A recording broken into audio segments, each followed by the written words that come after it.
Hi friends, welcome to our channel Kalam Semesters. நம்ம channel பார்த்தீங்கன்னா 100 days 200 units அப்படின்னு ஒரு ஃப்ரீ டெஸ்ட் பேட்ச் கனெக்ட் பண்ணிட்டு இருக்கோம்.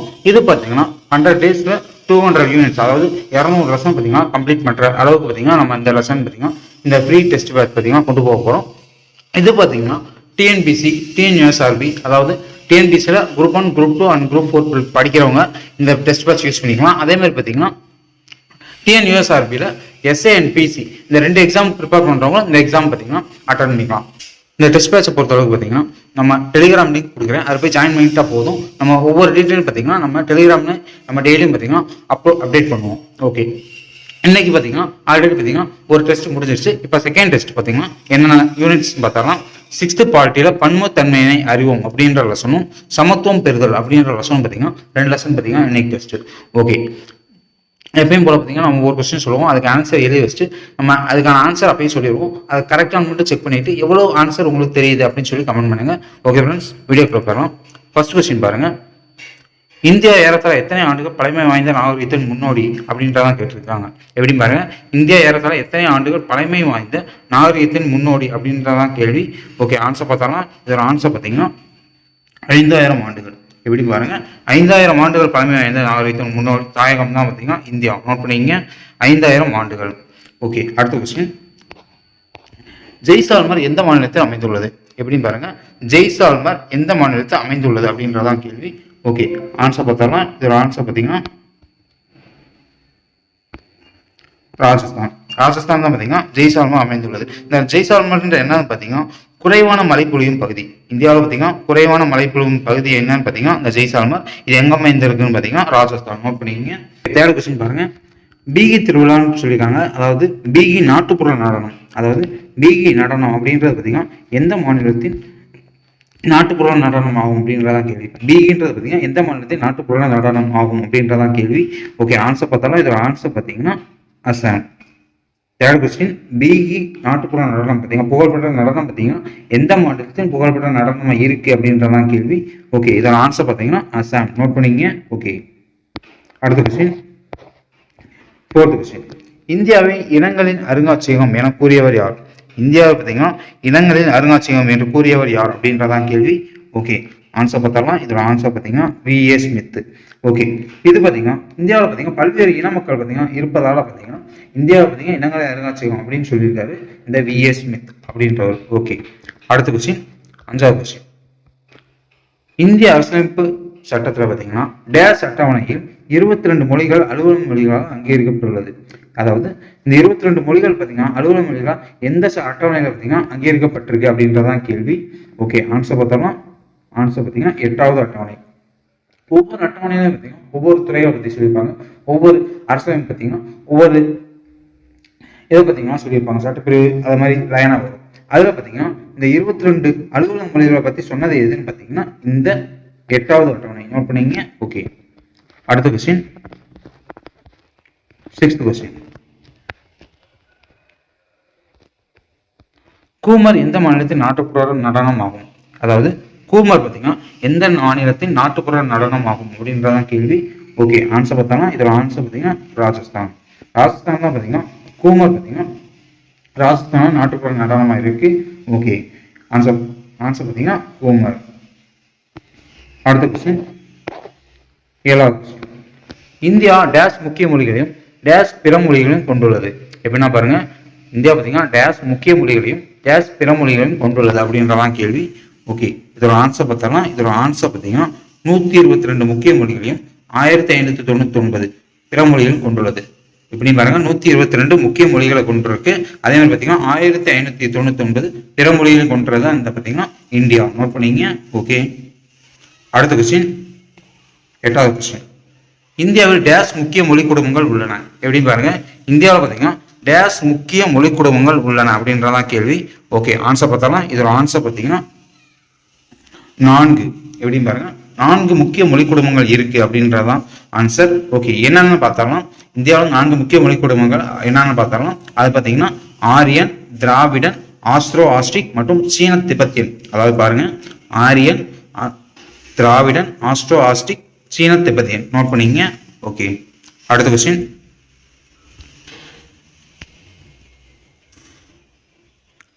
9வது கொஸ்டின், மேகாலயா மாநிலத்தில் உள்ள மவுசின்ட்ரம் இந்தியாவில் அதிக மழை பொழியும் பகுதியாக உள்ளது. எப்படின்னு பாருங்க. மேகாலயா மாநிலத்தில் உள்ள மவுசின்ட்ரம் இந்தியாவில் அதிக மழை பொழியும் பகுதியாக உள்ளது அப்படின்றதான் கூற்று. ஓகே, கூற்று சரியா தவறான கேள்வி. ஓகே, ஆன்சர் பார்த்தோம்னா ஆன்சர் பார்த்தீங்கன்னா கூற்று சரி. ஏன்னு பார்த்தீங்கன்னா மேகாலயாவில் இருக்கிற மவுசின்ட்ரம் தான் பார்த்தீங்கன்னா இந்தியாவில் பார்த்தீங்கன்னா அதிக மழை பொழியும் பகுதியாக இருக்கு. நோட் பண்ணிக்கிங்க. ஆல்ரெடி சொன்ன பார்த்தீங்கன்னா இந்தியாவில் அதே, அதாவது மழை கம்மியாக இருக்க பகுதி எதுன்ற பார்த்தீங்கன்னா ராஜஸ்தானில் இருக்க பகுதி. அதாவது இந்தியாவில் பார்த்தீங்கன்னா அதிக மழை பொழியும் பகுதினா இந்த மவுசின்ட்ரம். அதே மாதிரி பார்த்தீங்கன்னா குறைவான மழை பொழியும் பகுதி என்னன்னு பார்த்தீங்கன்னா ஜெய்சால்மர், ராஜஸ்தானில் இருக்க ஜெய்சால்மர். நோட் பண்ணிங்க. ஓகே, அடுத்த கொஸ்டின், 10வது கொஸ்டின், எந்த ஆண்டு சமஸ்கிருதம் செம்மொழியாக அறிவிக்கப்பட்டது? எப்படி பாருங்க. எந்த ஆண்டு பார்த்தீங்கன்னா சமஸ்கிருதம் பார்த்தீங்கன்னா செம்மொழியாக அறிவிக்கப்பட்டது அப்படின்றதான் கேள்வி. ஓகே, ஆன்சர் பார்த்தோம்னா இதோட ஆன்சர் பார்த்தீங்கன்னா 2005. 2005 தான் பார்த்தீங்கன்னா சமஸ்கிருதம் பார்த்தீங்கன்னா செம்மொழியாக அறிவிக்கப்பட்டிருக்கு. 2004 தான் பார்த்தீங்கன்னா இந்த தமிழ் மொழி பார்த்தீங்கன்னா செம்மொழியாக அறிவிக்கப்பட்டிருக்கும். தமிழ் பார்த்தீங்கன்னா செம்மொழியாக அறிவிக்கப்பட்டது எப்படின்னு பார்த்தீங்கன்னா 2004. 2005 பார்த்தீங்கன்னா சமஸ்கிருதம். 2008 பார்த்தீங்கன்னா கன்னடமும் தெலுங்கும் பார்த்தீங்கன்னா இந்த செம்மொழியாக அறிவிக்கப்பட்டிருக்கும். 2008 தெலுங்கும் கன்னடமும். மலையாளம் பார்த்தீங்கன்னா 2013. நோட் பண்ணிக்கிங்க.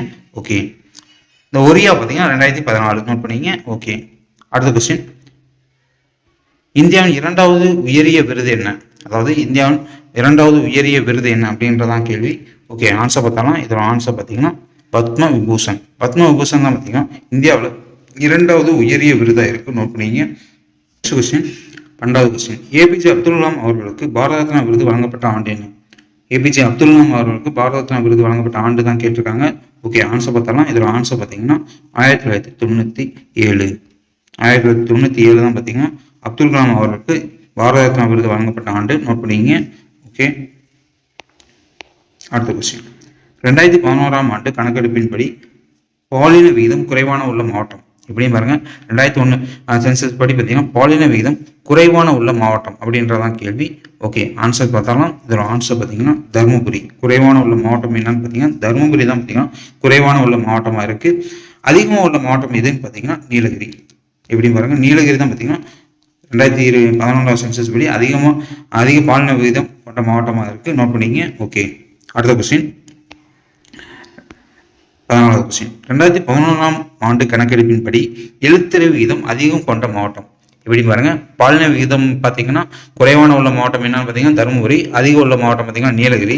அதே மாதிரி பார்த்தீங்கன்னா எழுத்தறிவு விகிதம் அதிகம் உள்ள மாவட்டம் என்னன்னு கேட்டிருக்காங்க. ஓகே, ஆன்சர் பார்த்தாலும் இதோட ஆன்சர் பார்த்தீங்கன்னா கன்னியாகுமரி. கன்னியாகுமரி தான் பார்த்தீங்கன்னா அதிக எழுத்தறிவு விகிதம் கொண்ட மாவட்டமாக இருந்திருக்கு 2011. நோட் பண்ணிங்க. ஓகே, அதே மாதிரி பார்த்தீங்கன்னா எழுத்தறிவு விகிதம் குறைவான உள்ள மாவட்டம் என்னன்னு பாருங்க தருமபுரி. எப்படின்னா பார்த்தீங்கன்னா பாலின விகிதம் குறைவான உள்ள மாவட்டம் என்னன்னு பார்த்தீங்கன்னா தருமபுரி தான். அதே மாதிரி பார்த்தீங்கன்னா 2011 பார்த்தீங்கன்னா எழுத்தறிவு விகிதம் குறைவான உள்ள மாவட்டம் எதுன்னு பார்த்தாலும் தருமபுரி தான். நோட் பண்ணிங்க. ஓகே, அடுத்த கொஸ்டின், 15வது கொஸ்டின், அம்பேத்கர் அவர்களுக்கு 1985ஆம் ஆண்டு பாரத ரத்னா விருது வழங்கப்பட்டது. அதாவது 1985 பார்த்தீங்கன்னா பாரத ரத்னா விருது வழங்கப்பட்டது அப்படின்னு சொல்லி கூட்டு சொல்லியிருக்காங்க. ஓகே, ஆன்சர் பார்த்தாலும் இதோட ஆன்சர் பார்த்தீங்கன்னா கூட்டு தவறு. ஏன்னு பார்த்தீங்கன்னா 1990 பார்த்தீங்கன்னா பாரத ரத்னா விருது வழங்கப்பட்டிருக்கும். நோட் பண்ணிங்க. 97 அப்துல் கலாம் அவர்களுக்கு கொடுக்கப்பட்டிருக்கும். 90 பார்த்தீங்கன்னா அம்பேத்கர் பார்த்தீங்கன்னா கொடுக்கப்பட்டிருக்கும். நோட் பண்ணிங்க. ஓகே, 16வது கொஸ்டின், அம்பேத்கர் PhD பட்டம் எந்த ஆண்டு பெற்றார்? எப்படின்னு பாருங்க. PhD பட்டம் எந்த ஆண்டு பெற்றார் அப்படின்றதான் கேள்வி. அம்பேத்கர். ஓகே, ஆன்சர் பார்த்தாலும் இதோட ஆன்சர் பார்த்தீங்கன்னா 1927. 1927 தான் பார்த்தீங்கன்னா PhD பட்டம் பெற்றிருப்பாரு. எங்கேன்னு பார்த்தீங்கன்னா கொலம்பியா பல்கலைக்கழகத்தில் தான் பார்த்தீங்கன்னா PhD பட்டம் பெற்றிருப்பாரு. நோட் பண்ணிங்க. எந்த வருஷம் பார்த்தீங்கன்னா 1927. 1915 பார்த்தீங்கன்னா MA பட்டம் வாங்கியிருப்பாரு. MA பட்டம் 1915. நோட் பண்ணிங்க. ஓகே, அடுத்த கொஸ்டின், 17, சட்டத்தின் முன் அனைவரும் சமம் எந்த பிரிவின் கீழ் அமைந்துள்ளது?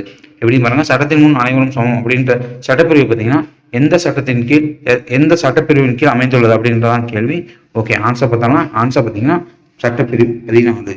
14 கீழே தான் பார்த்தீங்கன்னா சட்டத்தின் முன் அனைவரும் சமம் அப்படின்ற இது பார்த்தீங்கன்னா சொல்லப்படுது. ஓகே, சட்டப்பிரிவு 17 பார்த்தீங்கன்னா தீண்டாமை ஒழிக்கிறத பற்றி சொல்லும். அதே மாதிரி பார்த்தீங்கன்னா 15, 16 பார்த்தீங்கன்னா என்ன சொல்லுதுன்னு சொல்லி கமெண்ட் பண்ணுங்க. ஓகே, நெக்ஸ்ட் கொஸ்டின், 18வது கொஸ்டின், ராஜீவ்காந்தி கேல் ரத்னா விருது எந்த துறைக்கு வழங்கப்படுகிறது? ராஜீவ்காந்தி கேல் ரத்னா பார்த்தீங்கன்னா விருது பார்த்தீங்கன்னா எந்த துறைக்கு வழங்கப்படுகிறது அப்படின்றதான் கேள்வி. ஓகே, ஆன்சர் பார்த்தீங்கன்னா விளையாட்டுத்துறை. விளையாட்டுத்துறைக்கு தான் பார்த்தீங்கன்னா ராஜீவ்காந்தி கேல் ரத்னா விருது வழங்கப்படுகிறது. ஓகே, இந்த விருது பார்த்தீங்கன்னா 1991-92 தான் பார்த்தீங்கன்னா ஃபர்ஸ்ட் கொடுக்கப்பட்டிருக்கு. இப்போ ஏதாவது பேர் பாருங்க, 1991-92 தான் பார்த்தீங்கன்னா முதலாக கொடுக்கப்பட்டிருக்கு. நோட் பண்ணிங்க, ராஜீவ்காந்தி கேல் ரத்னா விருது அப்போ தான் பார்த்தீங்கன்னா ஸ்டார்ட் பண்ணியிருக்காங்க. ஓகே, 2021 ஆண்டு, அதாவது 2021 ஆண்டு யாருக்கு இந்த ராஜீவ்காந்தி கேல் ரத்னா விருது வழங்கப்பட்டது அப்படின்னு சொல்லி கமெண்ட் பண்ணுங்க. தெரிஞ்சா கமெண்ட் பண்ணுங்க. ஓகே, 2021 ஆண்டு ராஜீவ்காந்தி கேல் ரத்னா விருது யாருக்கு வழங்கப்பட்டது அப்படின்னு சொல்லி கமெண்ட் பண்ணுங்க. ஓகே, அடுத்த கொஸ்டின் 19வது கொஸ்டின். விஸ்வநாதன் ஆனந்த் முதலில் கிராண்ட் மாஸ்டர் ஆன ஆண்டு என்ன? முதலாக கிராண்ட் மாஸ்டர் ஆன ஆண்டு என்ன அப்படின்றதான் கேள்வி. விஸ்வநாதன் ஆனந்த். நோட் பண்ணிங்க. ஓகே, ஆன்சர் பார்த்தோம்னா 1988. 88 தான் பார்த்தீங்கன்னா முதலாக பார்த்தீங்கன்னா கிராண்ட் மாஸ்டர் ஆயிருப்பாரு விஸ்வநாதன் ஆனந்த். நோட் பண்ணிங்க. ஓகே, அடுத்த கொஸ்டின் 20வது கொஸ்டின். இளவழகி எந்த விளையாட்டின் சாம்பியன் ஆனார்? இளவழகி பார்த்தீங்கன்னா எந்த விளையாட்டின் சாம்பியன் ஆனார் அப்படின்றதான் கேள்வி. ஆன்சர் பார்த்தாலாம் இதோட ஆன்சர் பார்த்தீங்கன்னா கேரம். கேரம்ல தான் பார்த்தீங்கன்னா இளவழகின்றவங்க பார்த்தீங்கன்னா சாம்பியன் ஆகியிருப்பாங்க. எந்த வருஷம் பார்த்தீங்கன்னா 2008. 2008 பார்த்தீங்கன்னா பிரான்ஸ்ல பார்த்தீங்கன்னா கேனஸ் அப்படின்ற இடத்துல பார்த்தீங்கன்னா ஒரு போட்டி நடந்திருக்கும். அதில் பார்த்தீங்கன்னா முதல் கேரம் சாம்பியன் அப்படின்ற பட்டத்தை பார்த்தீங்கன்னா இவங்க பெற்றிருப்பாங்க. நோட் பண்ணிங்க, 2008. நோட் பண்ணிங்க. ஓகே, இதுவரையும் பார்த்தீங்கன்னா நம்ம 20 கொஸ்டின் பார்த்துருக்கோம். அதாவது மொத்தம் பார்த்தீங்கன்னா 20 கொஸ்டின் பார்ப்போம். 20க்கு உங்களுக்கு எத்தனை கொஸ்டின் தெரியுது அப்படின்னு சொல்லி கமெண்ட் பண்ணுங்க. ஓகே, இதுவரையும் நம்ம ஆல்ரெடி பார்த்தீங்கன்னா டெஸ்ட் 1 முடிச்சாச்சு. இப்போ டெஸ்ட் 2 அதுக்கான கொஸ்டின் கொடுத்தாச்சு. அடுத்து டெஸ்ட் 3 என்ன டெஸ்ட்னு பார்த்தாலும், டெஸ்ட் 3 என்னன்னு பார்த்தாலும் 6th எக்கனாமிக்ஸ்ல பார்த்தீங்கன்னா பொருளியல் ஒரு அறிமுகம் அப்படின்ற லட்சணம், 7th எக்கனாமிக்ஸ்ல உற்பத்தி அப்படின்ற லட்சணம் பார்த்தீங்கன்னா நம்ம டெஸ்ட் பார்க்க போகிறோம்.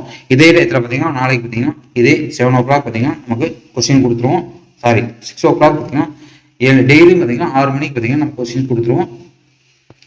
நம்ம டெலிகிராம் சேனலை ஜாயின் பண்ணிக்கிங்க. எல்லா அப்டேட்டும் பார்த்தீங்கன்னா நம்ம டெலிகிராம் சேனலில் எப்பயுமே பார்த்தீங்கன்னா நம்ம அப்டேட் பண்ணிகிட்டே இருப்போம். ஓகே ஃப்ரெண்ட்ஸ், இந்த வீடியோ பார்த்தீங்கன்னா டிஎன்பிசி குரூப் 1, குரூப் 2, குரூப் 4 3 நேரம் ப்ரிப்பேர் பண்ணுறவங்க யூஸ் பண்ணிக்கலாம். அதே மாதிரி டிஎன்யூஎஸ்ஆர்பியில் SC and PSC 2 exam prepare பண்ணுறவங்களும் இந்த டெஸ்ட் பேட்ச் பார்த்தீங்கன்னா யூஸ் ஆகும். ஓகே, இந்த வீடியோ பிடிச்சா லைக் பண்ணுங்கள். மறக்காம டிஎன்பிசி ப்ரிப்பேர் பண்ணுறவங்க ஃப்ரெண்ட்ஸுக்கு ஷேர் பண்ணுங்கள். Okay friends, thank you.